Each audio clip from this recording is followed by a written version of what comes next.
These selections are in relation to my practice at Asia Art Activism, but also, of course, we've got the Kettle here, which is an amazing location, making new worlds. This particular exhibition, I think the reason why I think it has really resonated for me is trying to find these connections between what I have come to think of as our cultural ancestors. For many of us as migrants, we try to locate ourselves, our urges, our desires in creative practice in relation to what has gone before. And it's not always very easy to join the dots. So, it's been such a pleasure, like learning about Liu and Chia's work, finding, so many meaningful connections between his LYC museum and the kind of work that we try to do in collective practice these days, some of the similar struggles even. But also at the same time, I think the difficulty of a migrant finding refuge in a new place, that's something that resonates. Like what causes migrations? There are multiple reasons, but we live in a time when there are geopolitical conditions that caused mass migrations. And it's worth reflecting on what does that mean, especially in a place here where we are so fortunate to enjoy the historical legacy of Eid House, and what that means, and what it means for those who are displaced currently. So this is also an opportunity to let some of these voices resonate together. So if anyone would like to do some reading, let me know. I'll hand out some of the stuff, but I'll start off with a segment from a piece here. This is a lovely text, a segment from Friendship as Method by Amy Tobin, who is one of the co-curators of this wonderful show. The LYC Museum is me. It is now open. Much work remains to be done, but will it ever get done? Meanwhile, it invites you. This is Lee's introduction to the LYC Museum and Art Gallery in the preliminary pages of the first publication he produced from Banks in 1972. With this opening, he draws our attention to the curious simultaneity that the museum was both him, bearing his initials, and much more than him. As he says elsewhere of the labor it took to transform the neglected farmhouse, I am glad I did it myself. If you have money, you may have a free hand, or you may not. When a man must do everything himself, he finds he has a power to reach beyond the limits of himself. By making himself into a museum, Lee was expanding his practice in order to transcend any sense of singular selfhood, of static identity. More prosaically, this experiment in placemaking, he speaks of the LYC as a tourist spot, offered Lee a place to live and work after a young life spent on the move. Describing his experience of the first weeks of being open to the public, he writes, "As one visitor leaves, another arrives, and I really feel the museum is going well. I give thanks to all the museum's dear friends. The LYC Museum is me. LYC Museum is all of you. LYC will not charge entrance. LYC Museum would like to show you works. Do come in and look around." Lee's invocation to come in and look around echoes the words of Jim Eade, who implored visitors to Kettle's yard, "Do come in as often as you like. The place is only alive when used." For Eade, Kettle's yard was a living place apart from the austerity of museums and galleries, comprising a collection that was activated by visitors moving through the space and interacting.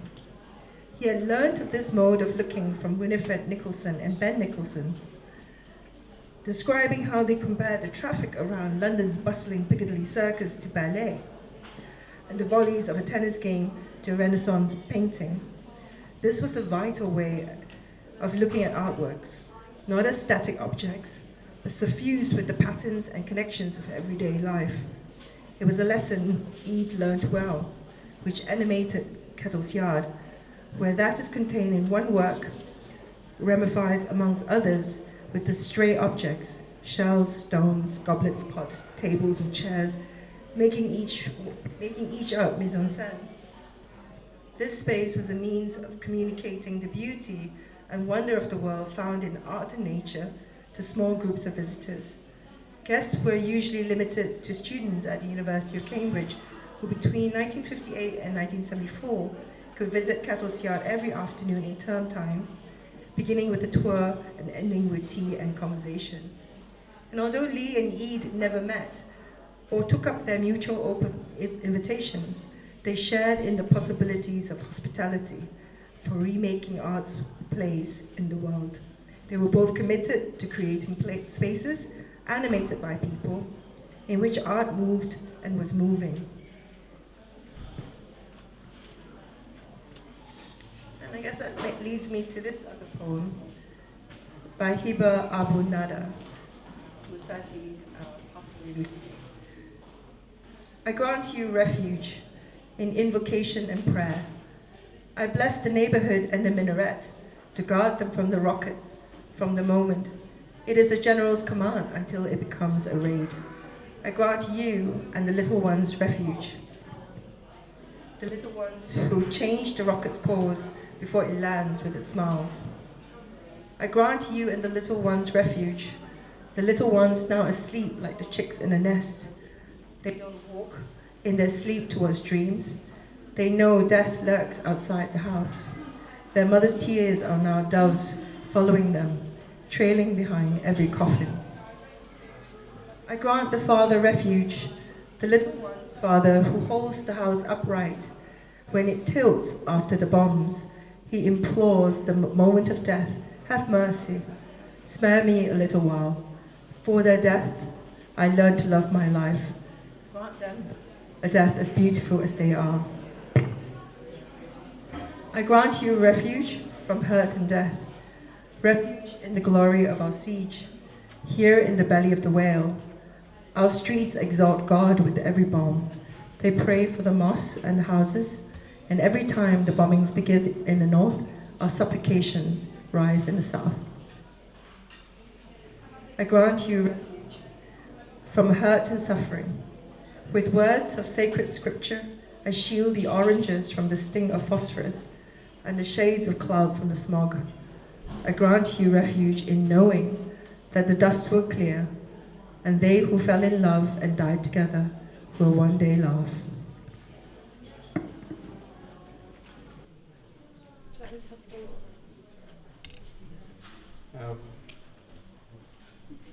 From the book Boring Donkey Songs, a collection of poetry by the Singaporean artist Lee Wen, from September 2015, which was the month I first came to the UK, untitled. In my dream, I was looking into your eyes. In my dream, you were looking into my eyes. In my dream, I was talking to you. In my dream, you were talking to me. In my dream, I was listening to you. In my dream, you were listening to me. In my dream, I was walking next to you. In my dream, you were walking next to me. Hello, this is a poem called To My Mother by Mahmoud Darwish. Dearly I yearn for my mother's bread, my mother's coffee, mother's brushing touch. Childhood is raised in me, day upon day in me. And I so cherish life, because if I died, my mother's tears would shame me. Set me, if I return one day, as a shawl on your eyelashes. Let your hands spread grass out over my bones. Christened by your immaculate footsteps, fasten us with a lock of hair, with thread strung from the back of your dress.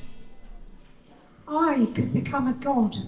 A god is what I'd be, if I but touch your heart's deep breath. Set me, if ever I return, in your oven as fuel to help you cook. on your roof as a clothesline stretched in your hands.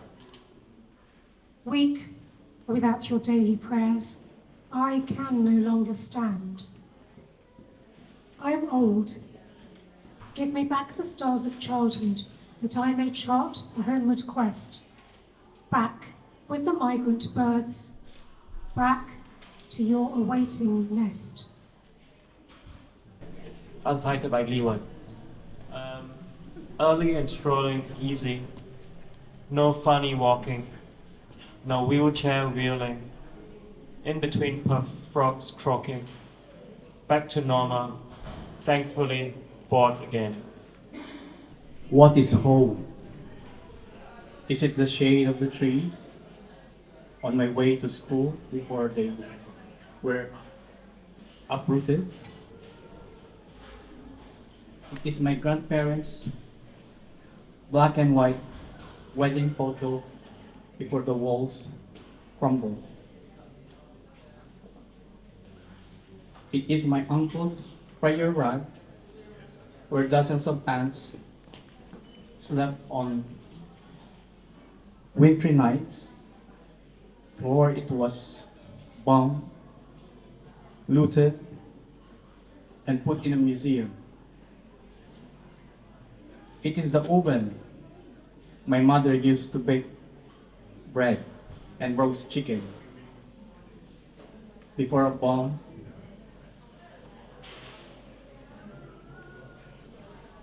reduced our houses to ashes. It is the cafe where I watch football matches and play. My child stops me. Can a four-letter word hold all of this? I am a dreamer, but not to escape. No, dreams or questions like prayers sung to petition the status quo and other adjuncts. This is We Love What We Have by Mosab Abu Toha. We love what we have, no matter how little, because if we don't, everything will be gone. If we don't, we will no longer exist, since there is nothing here for us to stay for. What's here is something that we are still building. It's something we cannot see yet, because we are a part of it. Someday soon, this building will stand on its own, while we will be the trees that protect it from the fierce wind, the trees that will give shade to sleeping children inside or playing on the swings. Pushing, pushing, pushing. On the road, on the street, on the path, in the city, London. Pushing, pushing, pushing. Never stops, never changes, never turn left or right, in the anywhere. Pushing, pushing, pushing. This is my life. This is my job. This is the God gift in front, limitless road to go before I rest. Is my practice of ancestry, of imagining beyond myself, for the same imperial complex that has hurt us here and here and here and here. Same, but different. And this is an excerpt from a poem from a colleague of mine, who is also a migrant artist, who works with us in many projects, especially also under AAA, Asia Art Activism.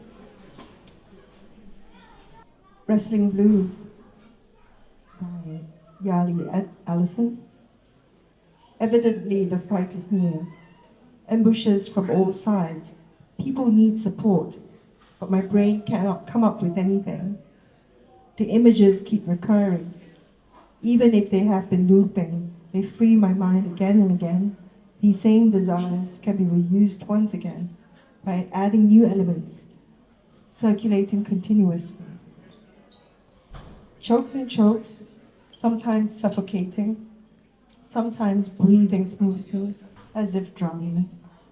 In the past, when the sadness is triggered, other than having an orgasm myself, to stop my obsessive mind from spinning too fast, I would fantasize how intoxicating that would feel if I were to kill myself, and fantasize myself killing my own body. It's the way out. And it's a masturbating thought that confuses my mind. This snap thought has infinitely become my survival state, which has stimulated my desire to keep on surviving. I come to realize the most painful thing is that even with the reflection of self-harm or death, would not help one to be liberated. And this was written as a commission for the AA publication, and it was written as a very heartfelt poem about the precarity and struggle of young artists working in London, and some of the challenges it comes with also being away from family in a very sort of fast-paced cosmopolis. And this is Let It Be a Tale by Refaat Alareer.